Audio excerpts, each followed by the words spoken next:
అందరికీ నమస్కారం. ఈరోజు వికలాంగుల కోసం దశాబ్దాలుగా జీవితాన్ని అంకితం చేసి విహెచ్పిఎస్ వికలాంగుల హక్కుల పోరాట సమితి శ్రీ గౌరవ మందకృష్ణ గారితో దశాబ్దాలుగా పనిచేస్తూ విహెచ్పిఎస్ జాతీయ కోర్ కమిటీ చైర్పర్సన్గా ఈరోజు మన స్టూడియోకు గోపాల్ గారు రావటం జరిగింది. అయితే గోపాల్ గారితో చాలా వికలాంగులకు సంబంధించిన తెలంగాణ వ్యాప్తంగా అవసరమైతే 2 తెలుగు రాష్ట్రాల వ్యాప్తంగా దేశవ్యాప్తంగా కూడా వికలాంగుల అంశాలపై మనం ఒకసారి చర్చిద్దాం. చర్చించే ముందు నమస్తే గోపాల్ గారు. ఇక్కడ నిన్న మేము పద్మశ్రీ శ్రీ మందకృష్ణ గారి దగ్గర వికలాంగుల సంఘాలమంతా కలిసి రాష్ట్ర వ్యాప్తంలో ఉన్న ఒక ముఖ్యమైన సమస్యలు మాట్లాడినప్పుడు ఒక 4 ప్రశ్నలు వికలాంగులు చర్చించుకోవాలనే సందర్భంలో విహెచ్పిఎస్ గోపాల్ గారు మేము మీ ముందుకు వస్తున్నాం. ఒకటి, ఎవరికి అన్యాయం అంటే ఈ తెలంగాణ రాష్ట్రంలో ఎవరికి అన్యాయం జరుగుతుంది, ఎవరికి అవమానం జరుగుతుంది, ఎవరు సిగ్గుపడాలి, ఎవరు పోరాడాలి? నమస్తే గోపాల్ గారు. నమస్కారం. ఎవరికి అన్యాయం జరుగుతుందని మనం అనుకోవచ్చు? నిజానికి తెలంగాణ అంటే ఈ వికలాంగుల కోసం కనుక మనం మాట్లాడుకుంటే ఈ సమాజంలో అన్నిటికంటే వెనుకబడ్డ వర్గం వికలాంగులే. ఏదైతే ఇవాళ ప్రభుత్వాలు అంటే సంక్షేమం బిలో పావర్టీ లైన్ అంటే దారిద్ర్య రేఖకు దిగువనున్న వారికి సంక్షేమ ఫలాలు అందడమే మా లక్ష్యం అని అంటున్నప్పుడు ప్రధానంగా ఆ లక్ష్యం ఎవరికి అయితే చేరతలేదో వాళ్ళకి అన్యాయం జరిగింది. అందులో వికలాంగులకు ప్రధానంగా అన్యాయం జరుగుతున్నది. ప్రధానంగా వికలాంగులకు అన్యాయం జరుగుతుంది ఎట్లా అనుకుంటున్నారు? చూడండి, సమాజంలో అందరూ ఎస్సీలు, ఎస్టీలు, బీసీలు, బీదోళ్ళు, మహిళలు, వాళ్ళు వీళ్ళు ఉన్నారు. వికలాంగులకు అన్యాయం జరుగుతుంది ఎట్లా అనుకుంటారు? రైట్. మీరు మంచి ప్రశ్న వేసింది. ఇది కరెక్ట్. ఎందుకంటే ఈ సమాజానికి వెళ్ళాలి. ఇప్పుడు ఇంతకుముందు నేను అన్నట్టు సంక్షేమ ఫలాలు అనేది ఎక్కడైతే నిచ్చెనకు కింది మెట్టు మీద ఉన్నారో వాళ్ళకు అందాలనేది రాజ్యాంగంలో రాసుకున్న మౌలిక సూత్రం. సంక్షేమ రాజ్యం అనేది మన మౌలిక సూత్రం కనుక నిచ్చెనకు కింది మెట్టు మీద ఎవరున్నారు అనేది ప్రభుత్వాలు గుర్తించాలి. ఆ ప్రభుత్వాలు గుర్తించట్లేదు అనేదే మన వాదన. ప్రభుత్వాలు గుర్తించవు, ప్రభుత్వాలకు ఓట్లు కావాలి. ఎస్. మరి ప్రభుత్వాలు గుర్తించాలంటే మనకు అన్యాయం జరిగిందని మనం ఎట్లా చెప్పుకోగలుగుతున్నాం? నిజమే, అన్యాయం జరిగిందని మనము ఎట్లా చెప్పుకోగలుగుతున్నాము అని అంటే మీకు ఒక కొద్ది దశాబ్దాలకు ముందు కనుక మనం వెళ్తే ఈ దేశంలో ఈ రాష్ట్రంలో ఈ దేశంలో ఈ 2 తెలుగు రాష్ట్రాలలోనే అత్యధిక పెన్షన్ ఉన్నదని అందరూ అనుకుంటున్నారు. ప్రజెంట్ ఎందుకంటే ఇది నిజం. ఈ దేశంలో అత్యధిక పెన్షన్ ఇస్తున్న రాష్ట్రం ఆంధ్రప్రదేశ్, 6,000. దాని తర్వాత సెకండ్ ప్లేస్లో ఉన్నది తెలంగాణ. ఇది రావడానికి కారణం ఏంటంటే ప్రభుత్వాలు గుర్తించో లేకుంటే ప్రభుత్వాల చిత్తశుద్ధి ఉండో లేదో ప్రభుత్వాలు దయదలిచో కాదు, వికలాంగుల పోరాటాల వల్లనే ఇవాళ 6,000 4,000 అందుకుంటున్నాం. ఓకే. దీనికి కారణం ఏంటంటే వికలాంగుల పోరాటాలు ఇప్పటి నుంచే చేస్తుర్రా 2007 నుంచే చేస్తున్నా అంటే కాదు. పోరాటాలు ఎప్పటి నుంచో ఉన్నాయి. ఎప్పటి నుంచో ఉధృతంగా ఉంటాయి, ఒకసారి మామూలుగా ఉంటాయి. కానీ నేను అనుకుంటా ఇప్పుడు ఏదైతే విహెచ్పిఎస్ అని మనం మాట్లాడుకుంటున్నామో విహెచ్పిఎస్కు పూర్వం పోరాటాలు జరగలేదంటే కొన్ని జరిగినాయి. కానీ ఆ బలం సరిపోలేదేమో అనేది మన భావించవచ్చు. ఎందుకంటే వికలాంగులు శారీరకంగా, మానసికంగా, ఆర్థికంగా బీదరిక కుటుంబాలు ఉండటం వల్ల వాళ్లకు ఉద్యమ స్ఫూర్తి ఉన్న ఆ పోరాట బలం సరిపోవచ్చు. మందకృష్ణ గారు మోరల్గా సపోర్ట్ ఇచ్చి ప్రాక్టికల్గా ఆయన ఫీల్డ్లో దిగటం వల్ల వికలాంగుల ఉద్యమానికి కొంత బలం పెరిగిందని మాత్రం చెప్పచ్చు ఘంటాపదంగా. అయితే నిజానికి మందకృష్ణ మాదిగ గారు ఎప్పుడైతే వికలాంగుల ఉద్యమాన్ని చేతిలోకి తీసుకున్నారో అంటే చేతిలోకి తీసుకున్నారనే మాట అంటే ఇంకో అర్థం వెళ్తుంది.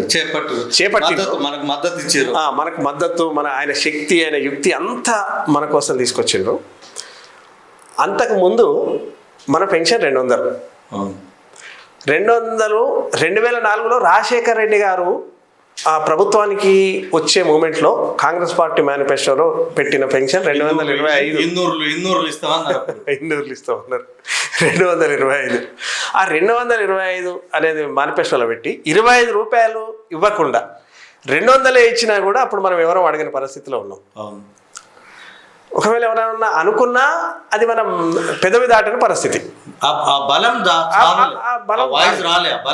ఆ బలం రాలే. కానీ 200 ఉన్న పెన్షన్ని ఇవాళ 6,000 దాకా వచ్చిందంటే మందకృష్ణ మాదిగ గారు చేసిన పోరాటం, మందకృష్ణ గారు ఇచ్చిన మద్దతు, విహెచ్పిఎస్ అనే దాన్ని ఏర్పరిచి ఇవాళ ఈ 2 తెలుగు రాష్ట్రాల్లో అత్యధిక పెన్షన్లు మరి వికలాంగులు తీసుకున్నారంటే అది మందకృష్ణ మాదిగ గారి పుణ్యమనే అనుకోవచ్చు వికలాంగుల సమాజం మాత్రం. ఓకే, అది ఖచ్చితంగా అనుకోవచ్చు. ఇప్పుడు అన్యాయంలో మనం వికలాంగులు ఎవరికి అన్యాయం జరిగేది, ఒక పింఛన్ విషయంలో న్యాయం జరిగిందని కొంత అనుకుందాం, ఇంకా రావాల్సింది ఉంది. కానీ ఒక పింఛనే కాదు, మనకు రావాల్సిన అన్యాయాలు చాలా ఉన్నాయి. విద్యలో కావచ్చు, వైద్యంలో కావచ్చు, ఉపాధి అవకాశాలు కావచ్చు. రీసెంట్గా రాజీవ్ యువ వికాసం అని ప్రభుత్వం పథకం పెట్టింది, 6,000 కోట్లని పెట్టింది. 6,000 కోట్లలో 5% జీవోలో పెట్టారు. కానీ 300 కోట్లు వికలాంగులు ప్రత్యేకంగా ఖర్చు పెట్టాలనే మంత్రి ప్రకటన ఎప్పుడు వచ్చిందంటే వికలాంగ సంఘాలు మాట్లాడిన తర్వాత, వికలాంగ సంఘాలు వినతి పత్రాలు ఇచ్చిన తర్వాత, జవాబు టీవీలో 2-3 సార్లు మొత్తుకున్న తర్వాత వచ్చింది అది. ఇప్పుడు మరి అదే వికలాంగుల కార్పొరేషన్లు ఏమంటున్నారంటే మనకు 300 కోట్లు వస్తాయని గర్వంగా చెప్పుకుంటున్నారు. కానీ ఎస్సీ ఎస్టీ బీసీ కార్పొరేషన్కి ఇచ్చిన బడ్జెట్లు ప్రత్యేకంగా వికలాంగులకు ఎందుకు రావటం లేదు? ఇది కూడా ఒక అన్యాయమే కదా. నిజానికి నిజానికి వికలాంగుల పైన డిస్క్రిమినేషను, వివక్ష అని మనం ఇవాళ ఉద్యమకారులు అందరం మాట్లాడుకుంటున్నామంటే, వివక్ష అంటే ఒక ఇదే వికలాంగుల సమాజం గమనించాల్సింది ఏంటంటే, వివక్ష ఏంది అంటే ఇదే. అంటే వికలాంగుడు కూడా ఎట్లా ఉన్నాడు అంటే, ఇవాళ నా దాకా ఓ ట్రైసైకిల్ వచ్చిందా, ఆ ట్రైసైకిల్ అందుకున్నామంటే రైట్, ప్రభుత్వం బాగా పనిచేస్తుంది. ఇది అంటే ప్రభుత్వం ఇచ్చే దాంట్లో రూపాయి ఇచ్చే దాంట్లో 5 పైసలు ఇచ్చినా కూడా రైట్ మనకు అందిందనే సంతృప్తితో ఇలా వికలాంగుడు అనుకుంటున్నాడు. కానీ వికలాంగులకు చట్టాలు ఉన్నాయి, జీవోలు ఉన్నాయి, అంతర్జాతీయ ఒప్పందాలు ఉన్నాయి. ప్రతి వికలాంగుడు కూడా ఈరోజు నేను ఎమ్మెల్యే ఎందుకు కాకూడదు, నేను ఎంపీ ఎందుకు కాకూడదు, నేను మినిస్టర్ ఎందుకు కాకూడదు, నేను ఒక గ్రామ సర్పంచ్ ఎందుకు కాకూడదు అనే ఆలోచనలో రావాల్సిన అవసరం ఉంది. ఆ విషయంలో వికలాంగుల యొక్క మనోభావాల విషయంలో వికలాంగుల నాయకత్వానికి, వికలాంగుల సంఘాలకు మనం ఏం చెప్పొచ్చు?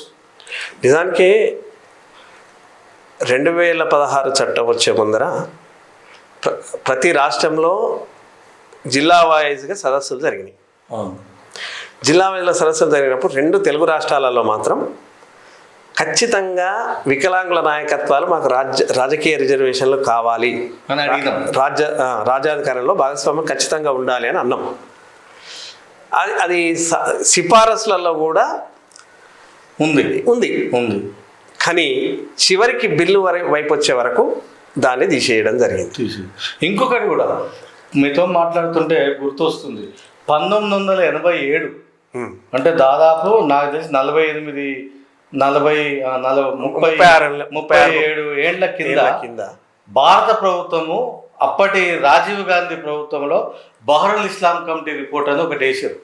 ఆ బహరుల్ ఇస్లాం కమిటీలో కూడా వికలాంగులకు రాజకీయపరమైనటువంటి రిజర్వేషన్ కల్పించాలని ఒక ప్రతిపాదన ఉంది. కానీ ఆ రోజు నుంచి ఈ రోజు వరకు కూడా దేశవ్యాప్తంగా, రాష్ట్ర వ్యాప్తంగా అడుగుతున్నామే కానీ ఇవాళ మండల కమిషన్ రిపోర్ట్ ఏమైంది, తర్వాత ఇంకో కమిటీ ఏమైంది, ఇంకొక బీసీలకు సంబంధించిన కమిటీ ఏమైంది, ఎస్సీలకు సంబంధించిన కమిటీ రిపోర్ట్లు ఏమైంది అడుగుతున్నాము. కానీ బహరుల్ ఇస్లాం కమిటీ గురించి మనం మాట్లాడుతున్నాము. ఇక్కడ వికలాంగులకు జరుగుతున్న అన్యాయము మనం ఒకసారి సుదీర్ఘంగా ఆలోచిస్తే దశాబ్దాలుగా జరుగుతుంది. ఇప్పుడు ఈ అన్యాయాన్ని వికలాంగులకు అవమానంగా అనుకోవచ్చా? మనం 100% అవమానంగానే అనుకోవాలండి. ఏ విధంగా అవమానంగా అనుకోవచ్చు? మనం ఇప్పుడు కాంగ్రెస్ పార్టీ 2024-23లో ఎన్నికలకు వచ్చే ముందర ఏమన్నది అంటే, మహాలక్ష్మి పథకం కింద ఆడపిల్లలతో పాటు, ఆడవాళ్ళతో పాటు వికలాంగులకు కూడా ఉచిత రవాణా ఇస్తామని అన్నారు. వికలాంగులకు 6,000 రూపాయలు పెన్షన్ ఇస్తామని అన్నారు. వృద్ధులకు, వితంతువులకు 4,000 రూపాయలు పెన్షన్ ఇస్తామని అన్నారు. రేవంత్ రెడ్డి గారు అయితే బాహాటంగా బహిరంగ సభల్లో ఈ నెల మీకు ఎంత వచ్చింది పెన్షను, 2,000, 4,000 అంటే, ఈ నెలలో వచ్చే నెలలో మనం కేసీఆర్ను బొందబెట్టడం ఖాయం. కేసీఆర్ను బొందబెడితే ఇటు సూర్యుడు అటు పొడిచిన ఖచ్చితంగా 4,000 మనం తీసుకుంటున్నామని అన్నాడు. దీని Okay. క్లిప్పింగ్స్ ఉన్నాయి, ఇలా ఇవి ఉన్నాయి. కానీ ప్రభుత్వం వచ్చి 16 నెలలు 17 నెలలు గడుస్తుంది, ఇంతవరకు ఎవ్వరు కూడా పెన్షన్ గురించి మాట్లాడట్లేదు. ఓకే, సరే అధికార పక్షం మాట్లాడట్లేదనంటే అనుకుందాం, మరి నిలదీయవలసిన ప్రతిపక్షాలు